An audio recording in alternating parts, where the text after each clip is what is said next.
नमस्कार मेरे सभी साथियों को स्वागत है आप सभी का गुरुदेव क्लासेस के डिजिटल प्लेटफॉर्म पर, जहां मैं आपका दोस्त आपका साथी अतुल पारिक दिल से आप सभी साथियों का स्वागत करता हूं। दोस्तों, हमने जैसे हम राजस्थान करंट अफेयर सूझे सार संग्रह को समाहित करते हुए हमारे जो नोट्स है वो हमने गुरुदेव क्लासेस के एप्लीकेशन पर अपलोड कर रखे हैं। हमने जो थ्योरी क्लासेस है वो आप लोगों के लिए निःशुल्क रूप से यूट्यूब पर उपलब्ध करवाई है, और साथ में जो हम इनकी एमसीक्यू क्लासेस भी आप लोगों के लिए उपलब्ध करवा रहे हैं, ताकि रीट मुख्य भर्ती परीक्षा में कट ऑफ के उस पार जाने का जो हमारा सपना है, ये सपना जल्दी से पूरा हो। और लास्ट 1 महीने का समय बचा मेरे दोस्तों, आप लोगों को ज्यादा से ज्यादा करंट अफेयर्स हो चाहे किसी भी पोर्शन हो, उसका ज्यादा से ज्यादा अभ्यास करना है, ज्यादा से ज्यादा आपको प्रैक्टिस करनी है। और आप लोगों को, क्योंकि अभ्यास जितना करोगे परीक्षा में उतने ही आपके नेगेटिव से बचोगे, और ज्यादा से ज्यादा आप प्रश्न जो सही अटेम्प्ट करने की तरफ जाओगे। ठीक है। आज हमारा जो है दोस्तों, ये हमने जैसे हम इस अगस्त महीने को 2 पोर्शन में कर रहे हैं। 40 प्रश्न हमने पहले वाली वीडियो में करे थे, उसके बाद वाले प्रश्न जो है वो हम आज की इस वीडियो में देखेंगे, क्योंकि अगस्त महीने में थोड़े से हम कहें कि ज्यादा प्रश्न होते हैं, आप लोगों का समय जाए नहीं हो, और डेली क्लास लाने के हिसाब से जो है वो दो भागों में हमने बांट के इस अगस्त महीने के करंट अफेयर्स को हम पूरा कर रहे हैं, जिसमें एमसीक्यू प्रश्नों को हम समाहित करके आप लोगों के लिए उपलब्ध करवा रहे हैं। आप सभी को जय श्री कृष्णा, राम राम, राधे राधे। भगवान श्री सांवरिया सेठ का नाम लेते हैं, आज के इस क्लास का आगाज करते हैं, शुभारंभ करते हैं। बस आप लोगों को मेरे साथ देखते हुए चलना कि आपके कितने प्रश्न सही हो रहे हैं, कितने प्रश्न गलत हो रहे हैं, ताकि रीट मुख्य भर्ती परीक्षा में एक भी प्रश्न हमारा गलत नहीं हो और नेगेटिव की तरफ हम लोग नहीं जाए। देखो भाई, आज का हमारा पहला प्रश्न क्या कर रहा है?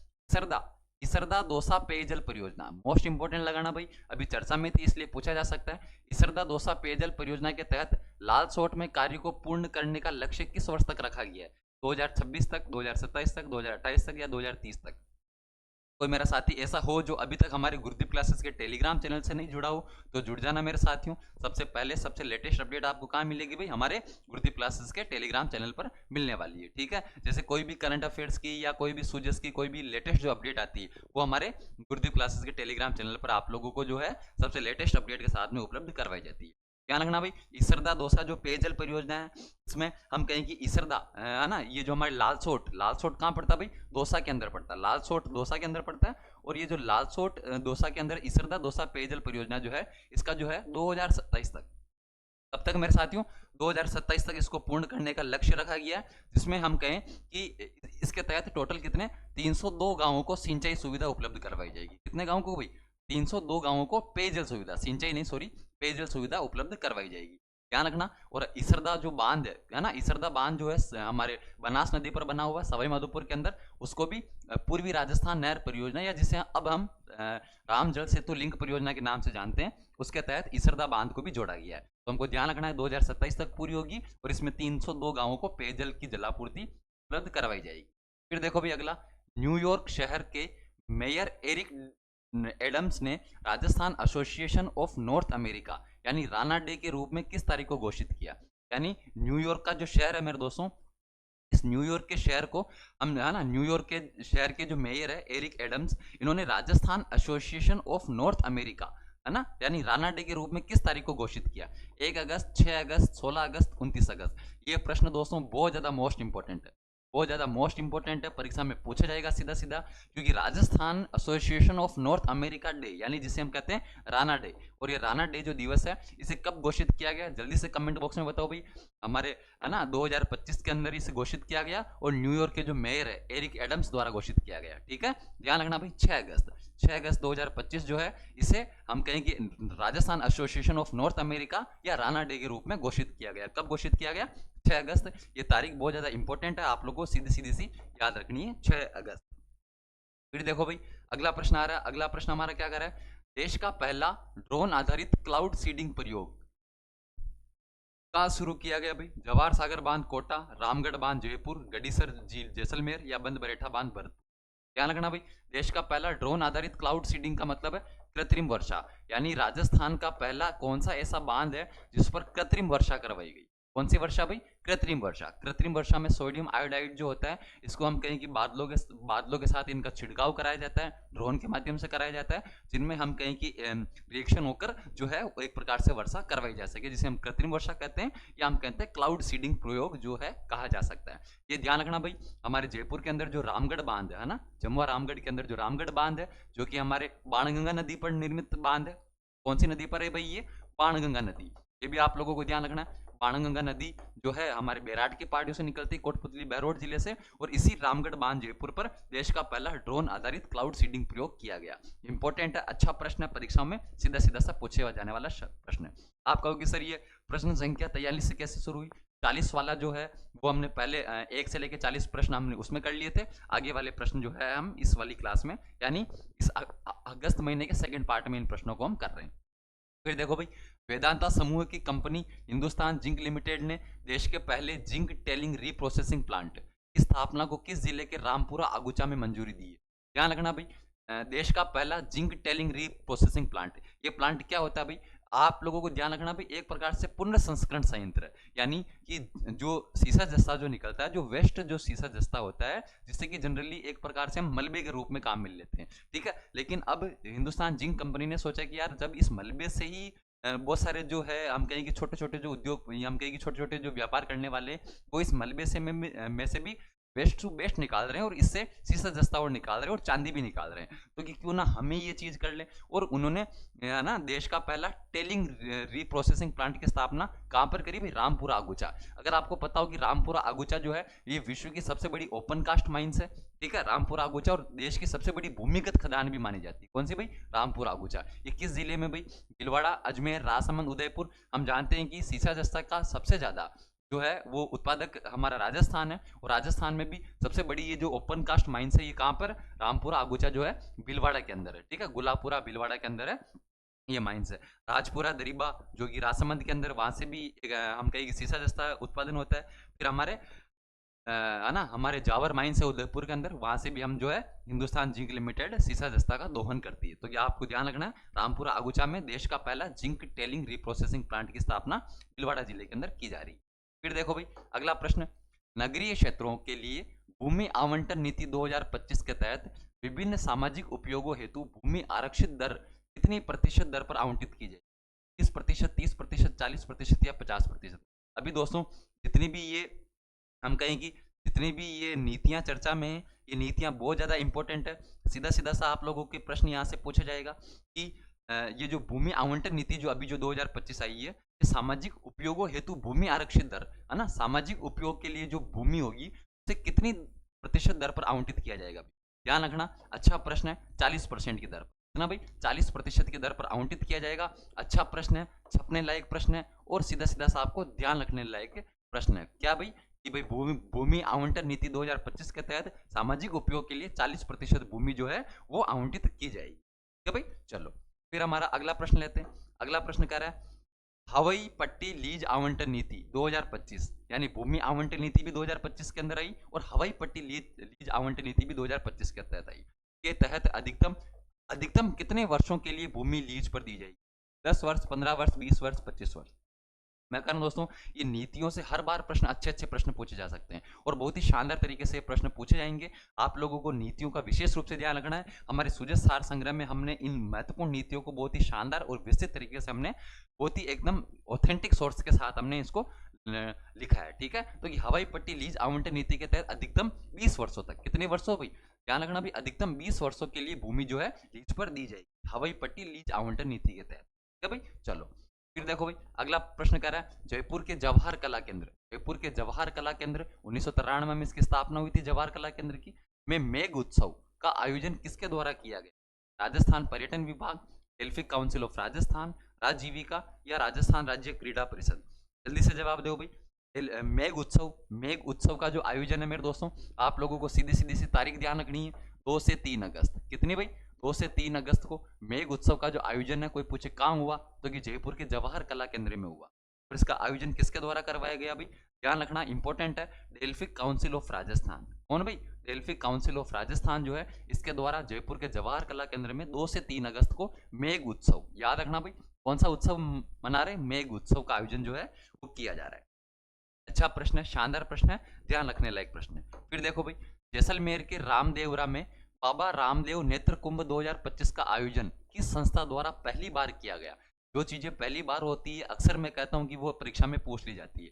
पहली बार जो है रामदेवरा जैसलमेर के अंदर बाबा रामदेव नेत्र कुंभ 2025 का आयोजन किया गया, और है ना किस संस्था द्वारा, मुस्कान संस्था, सक्षम संस्था, हमारी संस्था या पॉजिटिव संस्था। मैं दोस्तों थोड़ा सा आप लोगों को बताऊं, ये जो हमारी ये जो मुस्कान संस्था है, ये मुस्कान संस्था भीलवाड़ा जिले के अंदर कार्यरत है। और ये हम कहें कि पर्यावरण सुरक्षा हो, जन सुरक्षा हो, हमारे ब्लड डोनेशन कैंप हो, हर है ना हर प्रकार से एक प्रकार से मानव जीवन को और अत्यधिक सुलभ करने के लिए, और हम कहें कि जितने भी है ना हम कहें कि ये जो मुस्कान संस्था है अपने हम कहें कि एक प्रकार से सहयोग की नीति के ऊपर जो है वो कार्य कर रही है, तो कि आप लोगों को ध्यान रखना है। लेकिन यहाँ बात की जा रही है बाबा रामदेव नेत्र कुंभ 2025 की। ये जो हम कहें कि सक्षम संस्था, कौन सी संस्था भाई, सक्षम संस्था जो है, इस संस्था के द्वारा बाबा रामदेव नेत्र कुंभ 2025 का आयोजन किया जा रहा है। और ये जो सक्षम संस्था है, हम कहें कि इसी के तहत हम कहें कि जो हमारे जो आयुष्मान आरोग्य योजना जो चल रही है, हमारे जो 25 लाख का बीमा वाली जो योजना चल रही है, आदि योजनाओं का भी जो वितरण है, या हम कहें कि उनमें जो लाभार्थियों को है ना लाभार्थियों को प्रोत्साहित करने का जो है, वो भी इसमें बाबा रामदेव नेत्र कुंभ 2025 में किया गया है। इसका भी आप लोगों को ध्यान रखना है। ठीक है भाई, चलो फिर अगले प्रश्न की तरफ चलो। अगला प्रश्न कह रहा है, महिलाओं की सुरक्षा के लिए राजस्थान पुलिस की विशेष इकाई के रूप में कितनी कालिका पेट्रोलिंग यूनिट्स का गठन किया गया भाई। अच्छा प्रश्न है, शानदार प्रश्न है, इंपॉर्टेंट प्रश्न है, पूछे जाने वाला प्रश्न है। ठीक है, महिलाओं की सुरक्षा के लिए राजस्थान पुलिस की विशेष इकाई के रूप में कितनी कालिका पेट्रोलिंग यूनिट, ये अभी चर्चा में भी था, बजट में भी चर्चा में था भाई। तो 250, 500, 1000 Kalika patrolling unit. Kalika patrolling unit जो किसकी सुरक्षा के लिए भाई, महिलाओं की सुरक्षा के लिए। और कितनी इकाइयों के गठन की को मंजूरी मिलेगी भाई, क्या ना कितनी इकाइयों का गठन किया जाएगा, 500 इकाइयों का गठन किया जाएगा। ये आपको सीधा सीधा सा विशेष रूप से ध्यान रखना है, और अच्छा प्रश्न है। फिर देखो भाई, अगला प्रश्न कह रहा है, राजस्थान में सार्वजनिक क्षेत्र का पहला लिक्विडिफाइड नेचुरल गैस LNG है ना, लिक्विडिफाइड नेचुरल गैस स्टेशन कहाँ स्थापित किया जा रहा है भाई, जोधपुर, निमराना, भिवाड़ी या भीलवाड़ा। देखो कोई पूछेगा आपसे कि LNG लिक्विडिफाइड नेचुरल जो गैस है, इसका प्लांट कहाँ स्थापित किया जा रहा है, ये तो आप लोगों को बताना है। किस क्षेत्र में किया जा रहा है, ये इंपॉर्टेंट है, सार्वजनिक क्षेत्र में, यानी गवर्नमेंट सेक्टर, सरकारी क्षेत्र के अंदर स्थापित किया जाए। कहाँ पे स्थापित किया जा रहा है भाई, निमराना के अंदर। और निमराना किस जिले में आता है भाई, कोटपुतली बहरोड जिले, है ना, कोटपुतली बहरोड जिले के निमराना के अंदर जो है LNG लिक्विडिफाइड नेचुरल गैस जो है प्लांट स्थापित किया जा रहा है। ये आप लोगों को विशेष रूप से ध्यान रखना है, अच्छा प्रश्न है, और परीक्षा में सीधा सीधा सा पूछे जाने वाला प्रश्न है। फिर देखो भाई, सातवें राजस्थान राज्य वित्त आयोग के अध्यक्ष कौन नियुक्त किए, नरेश कुमार ठकराल, या फिर अरुण चतुर्वेदी, हरिमोहन शर्मा, आनंद श्रीवास्तव। देखो भाई अभी हमारे राजस्थान में देखो है ना, सातवें वित्त आयोग के अध्यक्ष कौन नियुक्त किए गए। ध्यान रखना भाई, सातवें वित्त आयोग के, कोई हमसे अगर छठे वित्त आयोग के अध्यक्ष पूछे तो हम क्या बताएंगे, प्रद्युम्न सिंह। क्या बताएंगे भाई, प्रद्युम्न सिंह बताएंगे। ये तो आप लोगों को ध्यान रखना ही है। और सातवें वित्त आयोग के अध्यक्ष कौन बने भाई, ध्यान रखना भाई, डॉक्टर अरुण चतुर्वेदी। कौन है भाई, हमारे सातवें वित्त आयोग के अध्यक्ष। ध्यान रखना भाई, मोस्ट इंपोर्टेंट है, अरुण चतुर्वेदी आगामी परीक्षाओं में सीधा सीधा सब पूछा जाएगा। और सचिव किसे नियुक्त किया गया भाई, नरेश कुमार ठकराल को सचिव नियुक्त किया गया है। अध्यक्ष जो है वो अरुण चतुर्वेदी, अध्यक्ष अरुण चतुर्वेदी, और सचिव कौन है भाई, नरेश कुमार ठकराल। फिर देखो भाई, अगला प्रश्न हमसे कह रहा है, स्वच्छ भारत मिशन ग्रामीण 2.0 के तहत राजस्थान में खुले में शौच मुक्त ODF प्लस गांवों की कुल संख्या कितनी है भाई, 39,998, 42,417, 42,781 या 43,000। जल्दी से जवाब दो भाई, खुले में शौच मुक्त गांवों की संख्या अब राजस्थान में कितनी हो चुकी है, जल्दी से बताओ दो भाई।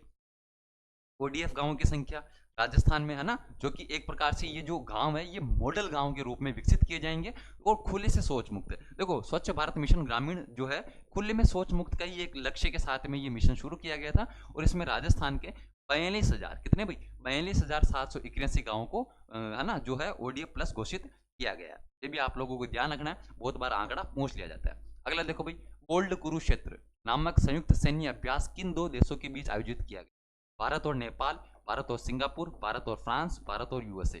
जल्दी से बताओ भाई, बोल्ड कुरुक्षेत्र जो युद्धाभ्यास है, कौन सा युद्धाभ्यास है भाई, बोल्ड कुरुक्षेत्र। और बोल्ड कुरुक्षेत्र युद्धाभ्यास के किस संस्करण का, ध्यान रखना भाई, 14वां संस्करण। कौन सा भाई, 14वां संस्करण जो है कहाँ हुआ भाई, जोधपुर के अंदर। जोधपुर के अंदर बोल्ड कुरुक्षेत्र के 14वें संस्करण का आयोजन किया गया।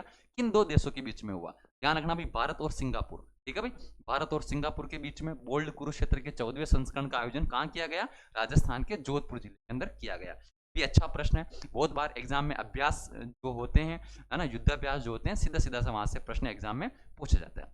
फिर देखो भी अगला प्रश्न, राजस्थान राज्य सहकारी उपभोक्ता संघ कॉनफेड ने वैशाली नगर जयपुर में एक डिपार्टमेंटल स्टोर खोलने के लिए इस राष्ट्रीय संघ के साथ में एमओयू पर हस्ताक्षर किए? नाबार्ड, भारतीय राष्ट्रीय उपभोक्ता सहकारी संघ, राष्ट्रीय डेयरी विकास बोर्ड, या फिर फूड कॉर्पोरेशन ऑफ इंडिया? देखो भाई, जल्दी से जवाब दे दो इसका। हाँ भाई, ये जो राजस्थान राज्य है ना, हमारे जो राजस्थान राज्य सहकारी उपभोक्ता संघ जो कॉनफेड है, इसने वैशाली नगर जयपुर के अंदर एक डिपार्टमेंटल स्टोर खोलने के लिए इस राष्ट्रीय संघ के साथ में एमओयू पर हस्ताक्षर किया है। आप लोगों को ध्यान रखना है, इसने जो है मेरे दोस्तों भारतीय राष्ट्रीय उपभोक्ता सहकारी संघ के साथ में हस्ताक्षर किया, यानी एनसीसीएफ, भारतीय राष्ट्रीय उपभोक्ता सहकारी संघ के साथ में हस्ताक्षर किए। इसका आप लोगों को ध्यान रखना है, ठीक है, विशेष रूप से क्योंकि ये जो प्रश्न है ना, मोस्ट इंपोर्टेंट लगाना इस प्रश्न के आगे। क्या क्या लगाओगे भाई? मोस्ट इंपोर्टेंट पूछा जाएगा। इसमें हमसे पूछे कि कॉनफेड, है ना, राजस्थान राज्य सहकारी उपभोक्ता संघ का है ना जो ब्रांड है, इसका नाम तो क्या भाई? उपहार ब्रांड। क्या नाम है भाई? उपहार ब्रांड। और ये जो हमारे एनसीसीएफ का ब्रांड कौन सा होगा भाई? जन ब्रांड। दोनों का ध्यान रखना है। और ये जो स्टोर कहाँ खुलेगा? वैशाली नगर जयपुर के अंदर ये स्टोर खोला जाएगा, जिसमें कॉनफेड के उपहार ब्रांड को और एनसीसीएफ के जन ब्रांड को जो है वो जनता के लिए, हाँ है ना, जनता के लिए उपलब्ध करवाया जाएगा।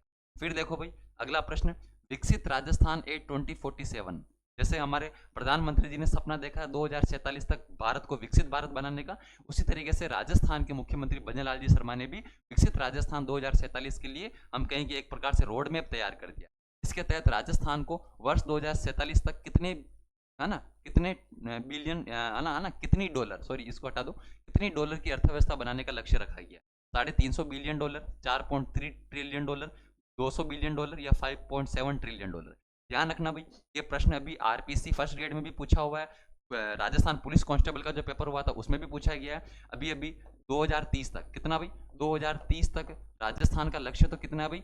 हमारे 350 बिलियन डॉलर का, है ना, राजस्थान का लक्ष्य कितना है 2030 तक? तो 350 बिलियन डॉलर। ये तो आपको ध्यान रखना है। यहाँ बात कर रहा है 2047 तक की, तो कि 2047 तक 4.3 ट्रिलियन डॉलर जो है राजस्थान की अर्थव्यवस्था इकोनॉमी करने का लक्ष्य रखा गया है। दोनों ही चीजें इंपॉर्टेंट है। 2030 तक 350 बिलियन डॉलर और 2047 तक 4.3 ट्रिलियन डॉलर या 4.3 ट्रिलियन डॉलर करने का लक्ष्य रखा गया है। अच्छा प्रश्न है, शानदार प्रश्न है, परीक्षा में पूछे जाने वाला प्रश्न है। फिर देखो भाई अगला प्रश्न हमसे कह रहा है, विश्वकर्मा युवा उद्यमी प्रोत्साहन योजना, कौन सी योजना भाई? विश्वकर्मा युवा उद्यमी प्रोत्साहन योजना इस आयु वर्ग के युवाओं को नया उद्यम स्थापित करने या पुराने उद्यम के विस्तार के लिए प्रोत्साहित करती है भाई। 18 से 35 वर्ष, 18 से 45 वर्ष, 21 से 40 वर्ष, या 18 से 25 वर्ष? जल्दी से जवाब दो भाई इसका, फटाफट से इसका जवाब दे दो। ये जो विश्वकर्मा युवा उद्यमी प्रोत्साहन योजना जो है, इसमें कितनी आयु के वर्गों को सम्मानित किया गया है, जिसमें उनके जो स्थापित उद्योग है या उनके जो पुराने उद्योग है उनके विस्तार के लिए योजना शुरू की गई। बिल्कुल, देखो आप लोगों को जल्दी जल्दी से जवाब देते हुए चलना। बहुत शानदार जवाब आ रहा भाई, 18 से 45 वर्ष। कितने वर्ष भाई? 18 से 45 वर्ष। इंपॉर्टेंट लगाना, इसके आगे प्रश्न पूछा जाएगा सीधा सीधा सा। 18 से 45 वर्ष आयु के लिए विश्वकर्मा युवा उद्यमी प्रोत्साहन योजना जो है ये लाई गई है, लागू की। ठीक है भाई, चलो फिर अगले प्रश्न की तरफ चलते हैं। अगला प्रश्न हमसे क्या कर रहा है, राष्ट्रीय विकास रिपोर्ट एवं महिला सुरक्षा सूचकांक 2025 में राजस्थान के किस शहर को सबसे कम प्रदर्शन करने वाले शहरों में स्थान दिया गया है? जोधपुर, जयपुर, उदयपुर, कोटा। ये प्रश्न शायद कल वाली क्लास में भी था। ये प्रश्न जो है कल वाली क्लास में भी था। अगर आपने कल वाली क्लास नहीं देखी हो तो अगस्त के हमने 2 पार्ट किए हैं। पहला पार्ट में हमने 40 प्रश्न लिए और अगले पार्ट में हमने कुछ प्रश्न और लिए हैं, ताकि हमारे अगस्त महीने के जितने भी इंपॉर्टेंट एमसीक्यू बन सकते हैं उनको हम एक साथ जो है वो कंप्लीट करें। देखो भाई, राष्ट्रीय वार्षिक रिपोर्ट और महिला सुरक्षा सूचकांक में सबसे कम प्रदर्शन वाला जो शहर है वो राजस्थान की राजधानी जयपुर है भाई। ध्यान रखना, राजस्थान की राजधानी जयपुर जो है महिलाओं के लिए सुरक्षित नहीं है। ऐसा कौन कह रहा है? ये राष्ट्रीय वार्षिक रिपोर्ट जो है ये कह रही है। ठीक है भाई, चलो तो ध्यान रखना हमको जयपुर। फिर देखो भाई, सुपोषित ग्राम पंचायत अभियान के प्रभावी क्रियान्वयन एवं प्रगति मूल्यांकन हेतु केरल राज्य की टीम द्वारा राजस्थान के कितने चयनित जिलों में पीयर रिव्यू आयोजित किया गया भाई? 4, 5, 6, 7। ये बहुत शानदार अच्छे लेवल का प्रश्न है। सीधा सीधा सा आप लोगों को जवाब देना है, क्योंकि यहाँ से आप लोगों के प्रश्न जो है परीक्षा में 100% पूछा जाएगा। ठीक है भाई, अब जल्दी से आप मुझे जवाब दे दो कि राजस्थान के कितने जिलों का जो है हम कहें कि एक प्रकार से हम कहें कि केरल राज्य की टीम आएगी और वो टीम क्या करेगी, पीयर रिव्यू करेगी। कौन सा रिव्यू करेगी भाई, पर पीयर रिव्यू करेगी। जल्दी से बताओ भाई, हाँ भाई जल्दी से बता दो कितने जिले हैं भाई। ध्यान रखना राजस्थान के 6 जिले, 6 जिले कौन कौन से भाई, ध्यान रखना। जयपुर है, जयपुर उदयपुर, है ना, दो तो ये ध्यान रखना, जयपुर उदयपुर। फिर हमारे एक अलवर है, फिर हमारे चूरू है, ठीक है। जयपुर उदयपुर, फिर अलवर है, फिर चूरू है, फिर हमारे ध्यान रखना झुंझुनू है ना, एक हमारे कौन सा हो गया, झुंझुनू हो गया, और एक हमारे बूंदी हो गया। इस अभियान के तहत भाई ध्यान रखना सुपोषित ग्राम पंचायत अभियान कितने जिलों का है ना, कितने जिलों की रिव्यू करेगी, 6 जिले, जयपुर उदयपुर अलवर चूरू झुंझुनू बूंदी। ये 6 जिलों के नाम आप लोगों को ध्यान रखने हैं। अच्छा प्रश्न, शानदार प्रश्न, पूछे जाने वाला प्रश्न। फिर देखो भाई अगला प्रश्न कह रहा है राजस्थान राज्य विद्युत उत्पादन निगम लिमिटेड जैसलमेर के किन स्थानों पर सोलर पार्क के लिए भूमि आवंटन को स्वीकृति दी है। मेगा और रामगढ़, रामगढ़ और फतेहगढ़, फतेहगढ़ और लोंगेवाला, बागेवाला और तनोट। यानी अभी राजस्थान राज्य विद्युत उत्पादन निगम लिमिटेड ने, आप लोगों को पता होगा कि बोडाना गांव है ना, जैसलमेर की नाचना वन तहसील के बोडाना गांव में 2000 मेगावाट सोलर पावर है ना, सोलर पावर प्लांट के है ना, सोलर पावर प्लांट की स्थापना की स्वीकृति के लिए तो मंजूरी दे दी है। साथ में जैसलमेर के और किन स्थानों के लिए सोलर पार्क के लिए भूमि आवंटन को मंजूरी मिली है। दो गांवों के आपको नाम ध्यान रखने, रामगढ़ और फतेहगढ़। कौन से भाई, रामगढ़ और फतेहगढ़ जो है यहाँ पर भी भूमि आवंटन को मंजूरी दे दी। और जैसलमेर जिले के नाचना वन तहसील के बोडाना गांव में 2000 मेगावाट सोलर पार्क को भी मंजूरी मिल चुकी है। तो ये आप लोगों को ध्यान रखना है, इस प्रकार के प्रश्न अधिकतर परीक्षाओं में पूछे जाते हैं। संयुक्त सैन्य अभ्यास बोल्ड कुरुक्षेत्र का 14वां संस्करण कहाँ आयोजित किया गया।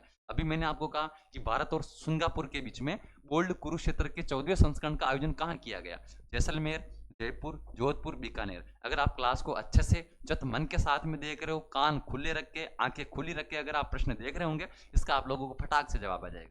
ध्यान रखना भाई, भारत और सिंगापुर के बीच में हुआ कौन सा बोल्ड कुरुक्षेत्र अभ्यास है, इसका आयोजन जोधपुर जिले के अंदर किया गया। कब किया गया भाई, जोधपुर जिले के अंदर। फिर देखो भाई अगला प्रश्न, राज्य शूटिंग चैंपियनशिप 2025 में 25 मीटर राइफल 3 पीस स्पर्धा में स्वर्ण पदक, कौन सा पदक भाई, स्वर्ण पदक किसने जीता भाई, डॉक्टर कृष्णा पुनिया, मानिनी कौशिक, सुनीता चौधरी या फिर आनंदी सिंह। जल्दी से जवाब दे दो भाई, स्वर्ण पदक किसने जीता। चलो भाई फटाफट से इसका जवाब आना चाहिए भाई। 16वीं ना, 16वीं नहीं, राज्य शूटिंग चैंपियनशिप। कौन सी चैंपियनशिप है भाई, राज्य शूटिंग चैंपियनशिप। राज्य शूटिंग चैंपियनशिप के अंदर 50 मीटर राइफल 3 पीस स्पर्धा, 50 मीटर राइफल 3 पीस स्पर्धा के अंदर जो है स्वर्ण पदक, स्वर्ण पदक किसने जीता भाई, जल्दी से जवाब दे दो। देखो आप लोगों को जल्दी जल्दी से जवाब देते हुए चलना है, ठीक है भाई। चलो हाँ भाई, कोई आ रहे हैं, जवाब दे रहे हैं, देखो भाई, देखो जल्दी से जवाब दो भाई।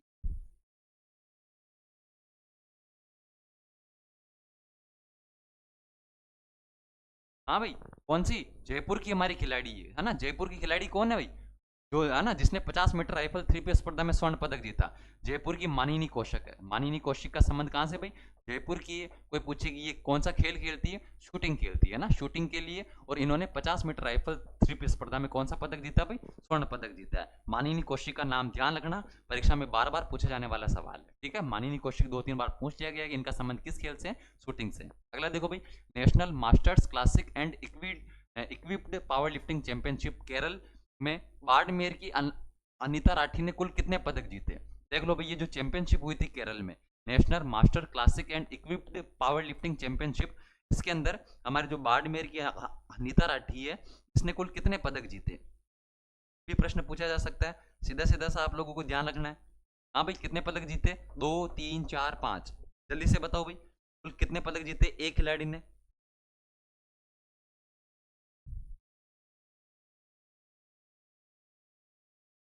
बताओ भाई जल्दी से, कुल है ना कितने पदक जीते हैं।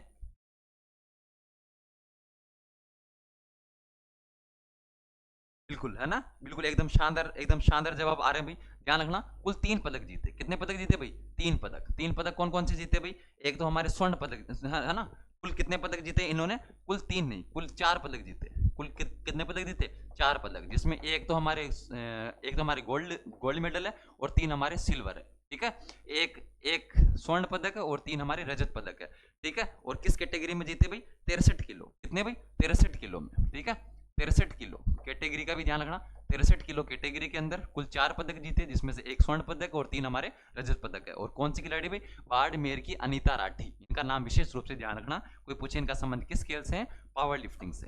फिर देखो भाई अगला प्रश्न, प्रदेश की पहली सेक्स सॉर्टेड सीमन लैब का शुभारंभ कहाँ किया गया? रामगढ़ जैसलमेर, अस्सी जयपुर, नाचना जैसलमेर या रामपुरा आगुचा भीलवाड़ा? देखो, प्रदेश की पहली सेक्स सॉर्टेड सीमन लैब, है ना, राजस्थान की पहली सेक्स सॉर्टेड सीमन लैब जो है, इसका उद्घाटन कहाँ किया गया?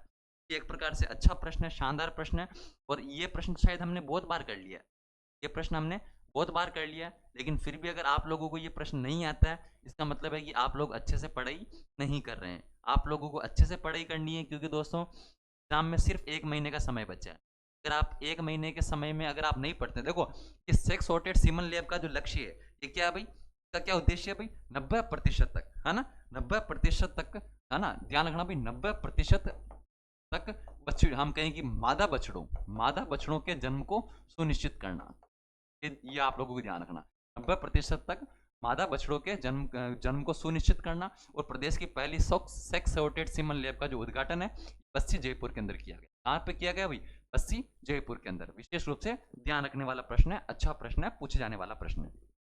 फिर देखो भाई, नगरीय क्षेत्रों के लिए भूमि आवंटन नीति 2025 किस पुरानी नीति का स्थान लेगी? अभी हम पढ़ के आए हैं भाई, भूमि आवंटन नीति के तहत कितनी, है ना, कितनी भूमि आवंटन की जाएगी भाई? 40%। और देखो, भूमि आवंटन नीति 2025 में किस पुरानी नीति का स्थान लेगी, यानी पहले कौन सी नीति थी जिसका स्थान जो है ये भूमि आवंटन नीति 2025 लेगी भाई? भूमि आवंटन नीति 2005, भूमि आवंटन नीति 2010, भूमि आवंटन नीति 2015, भूमि आवंटन नीति 2020। विशेष रूप से ध्यान रखना, भूमि आवंटन नीति 2015 में पहले आ चुकी है, और उसी का स्थान लेगी कौन सी? भूमि आवंटन नीति 2025। याद रहेगा भाई? चलो, इसका आप लोगों को विशेष रूप से ध्यान रखना है। फिर देखो भाई, फिर अगला प्रश्न हमसे कह रहा है 7वां राजस्थान वित्त आयोग। अभी हम पढ़ के आए 7वें राजस्थान वित्त आयोग के अध्यक्ष तो हमारे अरुण चतुर्वेदी है, अध्यक्ष अरुण चतुर्वेदी है। और हमारे नरेश कुमार ठकराल जो है इसके क्या भाई? सचिव है, 7वां वित्त आयोग का अध्यक्ष, ठीक है। इसमें पूछा है कि किस अवधि 5 वर्षों के लिए अपनी रिपोर्ट राज्य सरकार को सौंपेगा भाई? 1 अप्रैल 2024 से 31 मार्च 2029, 1 अप्रैल 2025 से 31 मार्च 2030, 1 अगस्त 2025 से 31 जुलाई 2030 या 1 जनवरी 2025 से 31 दिसंबर 2030? क्योंकि ये जो राज्य वित्त आयोग है, अगले 5 वर्षों की सिफारिश करता है कि अगले 5 वर्षों में राज्य सरकार, हम जानते हैं कि 243 के और 243 वाई, ठीक है, 243 है ना, हमारे संविधान के हम कहें कि 243 के और 243 वाई के अंदर जो है, ये हमारे किस, है ना, वाई के अंदर है, जो हमारे किसका उल्लेख मिलता है? आप लोगों को हमारे वित्त आयोग का उल्लेख मिलता है, ठीक है। और वित्त आयोग जो है ये क्या करता है भाई? है ना, ये जो एक प्रकार से हम कहें कि राज्यपाल को अपनी रिपोर्ट सौंपता है। ये रिपोर्ट कब सोच, है ना, किस अवधि के लिए? 1 अप्रैल 2025 से लेकर 31 मार्च 2030 तक के लिए जो है अपनी रिपोर्ट सौंपेगा। इस चीज का आप लोगों को ध्यान रखना है। फिर देखो भाई, स्वयं सहायता समूह की महिला सदस्यों को उनके उत्पादों और कौशल को प्रदर्शित करने के लिए मंच देने के लिए राजीविका ने किस ट्रस्ट के साथ में गैर वित्तीय समझौता पर हस्ताक्षर किए? गैर वित्तीय का मतलब है कि पैसों का लेन देन नहीं है, पैसों का लेन देन नहीं है, बल्कि उनके जो उत्पाद और उनका जो कौशल है, इनके बीच में जो है वो एक प्रकार से समझौते पर हस्ताक्षर किए हैं। राजीविका ने किसके साथ में समझौता किया भाई? वीर शक्ति ट्रस्ट दिल्ली, या फिर अनमोल संस्था, या फिर अक्षय फाउंडेशन। ध्यान रखना भाई, इस शक्ति ट्रस्ट दिल्ली के साथ में, कौन सा भाई? इस शक्ति ट्रस्ट दिल्ली, इसका विशेष रूप से ध्यान रखना। वीर शक्ति ट्रस्ट दिल्ली के साथ में राजीविका ने समझौता किया, जो कि एक प्रकार से गैर वित्तीय समझौता है, और उनके जो उत्पाद और कौशल जो है इनको प्रदर्शित करने के लिए ये समझौता किया गया है भाई। चलो, याद रहेगा ना? चलो, फिर हमारे अगला प्रश्न देखो भाई, जल शक्ति अभियान, कौन सा अभियान है भाई? जल शक्ति अभियान केस द रेन 2025-26 का उद्देश्य क्या है भाई? भूजल स्तर को बढ़ाना, सिंचाई सुविधा को बढ़ाना, जल संरक्षण में जन भागीदारी को बढ़ावा देना, या फिर जल गुणवत्ता में सुधार करना? जल्दी से बताओ भाई, जल्दी से जवाब दे दो इसका, है ना। ये जो हमारे हम कहें कि एक मिशन चल रहा है, कौन सा मिशन चल रहा है भाई? जल शक्ति अभियान केस द रेन। जल शक्ति अभियान जो है केस द रेन, जल शक्ति अभियान कौन सा चल रहा है भाई? Case the rain. और इस अभियान के तहत हम कहें कि इसकी जो शुरुआत है, देखो पहले तो मैं आपको बता दूं कि इस अभियान की शुरुआत कब हुई थी, 2019 में हुई थी। और पूरे भारत के 256 ऐसे जो संकटग्रस्त जिले, कितने भाई, 256 जो संकटग्रस्त जिले हैं, उनके अंदर जल शक्ति अभियान केस-द-रेन 2025-26 की शुरुआत हुई है। इसका उद्देश्य जो है वो जल संरक्षण में जन भागीदारी को बढ़ावा देना है। क्या भाई, जल संरक्षण के अंदर जन भागीदारी को बढ़ावा देना। अगर लोग बाग ही अगर जल को नहीं बचाएंगे तो फिर है ना, कोई मोदी जी बचाने नहीं आएंगे या कोई जल मंत्री बचाने नहीं आएगा, क्या आपको जाना। और जल मंत्रियों की सम्मेलन की दूसरी बैठक भी हमारे राजस्थान के उदयपुर के अंदर 18 से 19 फरवरी 2025 को हुई थी, उसका भी आप लोगों को ध्यान रखना है। फिर देखो भाई, अगला हमारा प्रश्न कह रहा है, किस जिले की देसुला ग्राम पंचायत पहली समग्र बीमा ग्राम पंचायत घोषित की गई।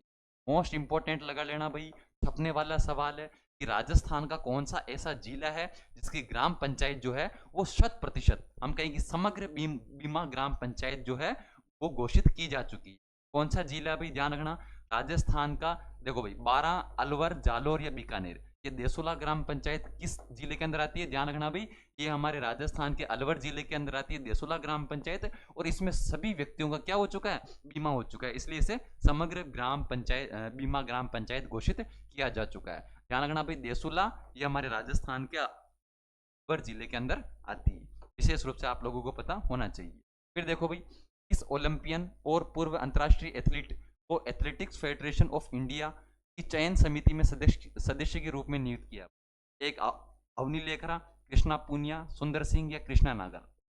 हमारे राजस्थान के कौन से ओलंपियन और जो पूर्व अंतर्राष्ट्रीय एथलीट जो रहे हैं, जिन्हें एथलेटिक फेडरेशन ऑफ इंडिया की चयन समिति में, यानी जो चयन जो करता है ना, जो सिलेक्टेड जो कमेटी होती है, उसमें सदस्य के रूप में नियुक्त किया गया। ये भी एक प्रकार से अच्छा प्रश्न है, शानदार प्रश्न है और सीधा सीधा सा, क्योंकि देखो परीक्षा में आप लोगों की खेल खिलाड़ी दिया गया है और आप लोगों को जनरली पता होना चाहिए कि किस खिलाड़ी का संबंध किस खेल से है, ठीक है, यह आप लोगों को ध्यान रखना है। तो कि हम कहें कि कौन से खिलाड़ी है भाई, हमारी कृष्णा पूनिया। कौन है भाई, कृष्णा पूनिया जो है, इन्हें एथलेटिक्स फेडरेशन ऑफ इंडिया की चयन समिति में सदस्य के रूप में नियुक्त किया गया, ठीक है भाई।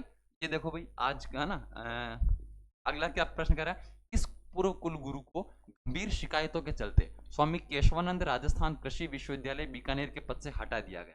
यानी राजस्थान के कौन से कुलगुरु ऐसे थे जिन्हें, जो कि पहले स्वामी केशवानंद राजस्थान कृषि विश्वविद्यालय बीकानेर के कुलगुरु थे और बाद में उन्हें पद से हटा दिया गया। प्रोफेसर नंद किशोर पांडे, प्रोफेसर अखिल रंजन गर्ग, डॉक्टर अरुण कुमार या डॉक्टर हरिकिशन शर्मा। कोई पूछे कि प्रोफेसर अखिल रंजन गर्ग ये कहाँ के भाई, बीकानेर तकनीकी विश्वविद्यालय के कुलपति अखिल रंजन गर्ग।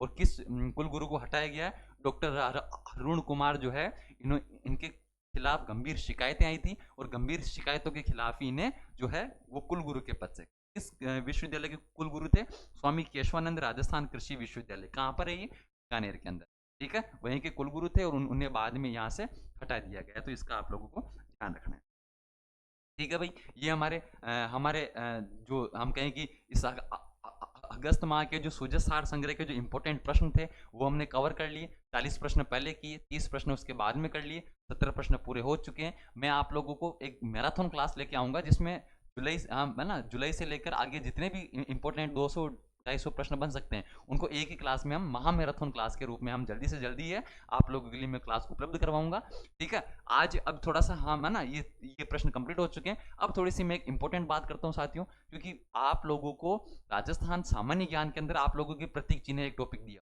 और प्रतीक चिन्ह में मैंने जितनी भी किताबें देखी है उन किताबों ने सीधा सा गूगल की साइट से, हम कहें कि गूगल के किसी ब्लॉग से है ना आधिकारिक उन्होंने कहीं से पुष्टि करी, सीधा सीधा सा अपनी किताबों में ऐड कर।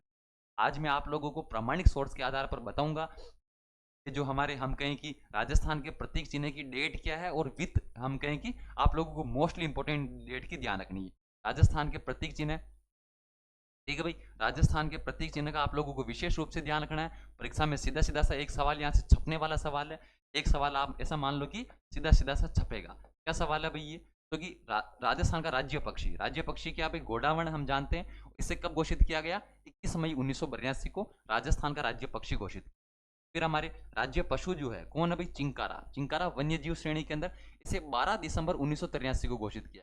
आप अगर कोई भी किताब उठा के देखोगे उसमें आपको 1981 मिलेगा, क्या मिलेगा 1981, लेकिन वास्तव में डेट क्या है मेरे दोस्तों, 12 दिसंबर 1983 को चिंकारा को राज्य पशु का दर्जा, वो भी वन्य जीव श्रेणी में दिया गया। ये आप लोगों को यहाँ पर, आप लोगों की अगर किताब में नहीं हो तो आप लोगों को क्या कर लेना भाई, करेक्शन कर लेना है, क्योंकि परीक्षा में पूछा जाएगा चिंकारा को राज्य पशु का दर्जा कब दिया गया, 12 दिसंबर 1983। फिर जो हमारे राज्य पुष्प जो है रोहिड़ा, रोहिड़ा को दर्जा कब दिया गया, 31 अक्टूबर 1983 को, तो बिल्कुल एकदम सही है। राज्य वृक्ष जो है खेजड़ी, इसे कब दर्जा दिया गया, 31 अक्टूबर 1983। यानी हम कहें कि पुष्प और वृक्ष है ना, क्योंकि फूल हमारे जो हम कहें कि पेड़ पे तो फूल आते हैं, तो वृक्ष कहाँ पे आते हैं, पुष्प पे, तो कि पुष्प और वृक्ष दोनों को दर्जा एक ही दिन मिला, 31 अक्टूबर 1983 को। फिर हमारे जो राज्य पशु जो है ऊंट, ऊंट को पालतू पशु में, चिंकारा वन्यजीव श्रेणी में और ऊंट हमारे पालतू पशु श्रेणी में। इसकी हम कहें कि नोटिफिकेशन कब जारी हुआ था, 19 सितंबर 2014 को। 30 जून को केवल घोषणा हुई थी, घोषणा परीक्षा में नहीं पूछी जाती है, तिथि पूछी जाएगी भाई कब इसकी अधिसूचना जारी हुई थी, 19 सितंबर 2014 को इसकी अधिसूचना जारी हुई थी।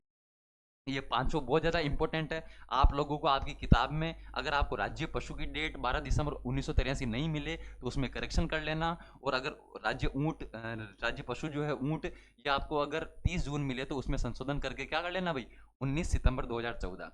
ध्यान रखना भी वृक्ष और पुष्प की एक ही डेट है, 31 अक्टूबर 1983, याद रहेगा भाई। चलो ये आपको विशेष रूप से मोस्टली ध्यान रखना है। उसके बाद देखो भाई, अभी हमारे जो सिलिसेट जो झील है, देखो भाई हमारे सिलिसेट झील को मिला रामसर साइट का दर्जा, जो कि राजस्थान की 5वीं और देश की 95वीं राम साइट बनी। ठीक है, ये आप लोगों को ध्यान रखना है। हम जानते ही है कि हमारे सिलिसेट झील कहाँ पड़ती है भाई, राजस्थान के अलवर जिले के अंदर सिलिसेट झील पड़ती है।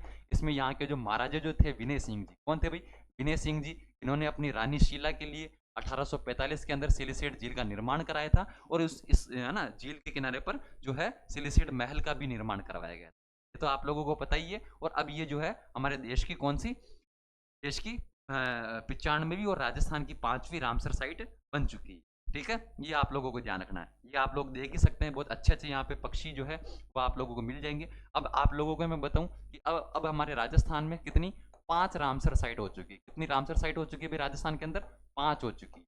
अब आज थोड़ा सा हम 5 के बारे में जान लेते हैं। पहली कोई पूछे तो पहली कौन सी बताएंगे हम, केवला देव। राजस्थान की पहली रामसर साइट केवला देव घना पक्षी विहार, जो कि भरतपुर के अंदर है। इसे कब घोषित किया गया था, 1 अक्टूबर 1983 को। ये सन ध्यान रखना भाई, कहीं कहीं आपको गलत मिल सकता है। 1 अक्टूबर 1983 को राजस्थान की पहली रामसर साइट कौन सी बनी थी, केवला देव। उसके बाद हमारे अब तक तो केवल एक ही झील थी, सांबर झील। ठीक है, सांबर झील जो है इसे 23 मार्च 1990 को रामसर साइट का दर्जा दिया गया, लेकिन अब झील एक और बन चुकी है। फिर हमारे तीसरा और चौथा दोनों को एक ही साथ दर्जा दिया गया। एक तो हमारे खींचन फलोदी के अंदर है, जो कि कुर्जा पक्षियों के लिए प्रसिद्ध है। एक हमारे मैनार गांव जो है, ये हमारे राजस्थान के उदयपुर के अंदर है, जिसे बर्ड विलेज के नाम से जानते हैं। दोनों को कब दर्जा दिया गया भाई, 5 जून 2025 को पर्यावरण दिवस के अवसर पर। और फिर हमारे एक अब 5वीं और कौन सी बन चुकी है भाई, सिलिसेट झील। ये भी आप लोगों को ध्यान रखना है। सिलिसेट जो झील है, सिलिसेट झील, ये कहाँ पड़ती है भाई, ध्यान रखना भाई, ये हमारे अलवर जिले के अंदर है, और ये देश की 95वीं और राजस्थान की 5वीं रामसर साइट है। सीधा सीधा सा आपको ये जानकारी ध्यान रखनी है, परीक्षा में सीधी सीधी सी पूछी जाने वाली जानकारी।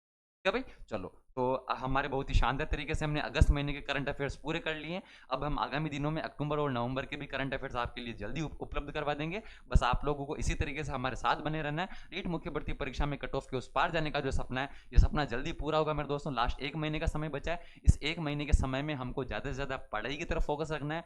फोन, बातें चीतें, दोस्तों के साथ घूमना फिरना, इधर उधर भटकना, सब चीज़ें छोड़ दो 1 महीने के लिए, क्योंकि पोस्टें बहुत कम है। अगर इन कम पोस्टों में भी आप अगर इधर उधर भटकोगे तो आपकी नौकरी कोई और ले जाएगा। अगर आप चाहते हो कि आपकी सीट जो है ये आप तक ही रहे, तो आपको दिन रात मेहनत करनी पड़ेगी, क्योंकि RSM SSB कट ऑफ बहुत हाई जा रही है, और हाई कट ऑफ में सिलेक्शन लेना बहुत मुश्किल हो जाता है। ठीक है, तो कि आप लोगों को विशेष रूप से ध्यान रखना है, अच्छे तरीके से पढ़ाई करनी है, दमदार वाली तैयारी करनी है। ठीक है दोस्तों, मिलते हैं कल शाम को 5 बजे दमदार वाली वीडियो के साथ। तब तक अपना ध्यान रखिएगा और अपनी पढ़ाई को दाढ़ लगाते रहेगा। बहुत बहुत धन्यवाद।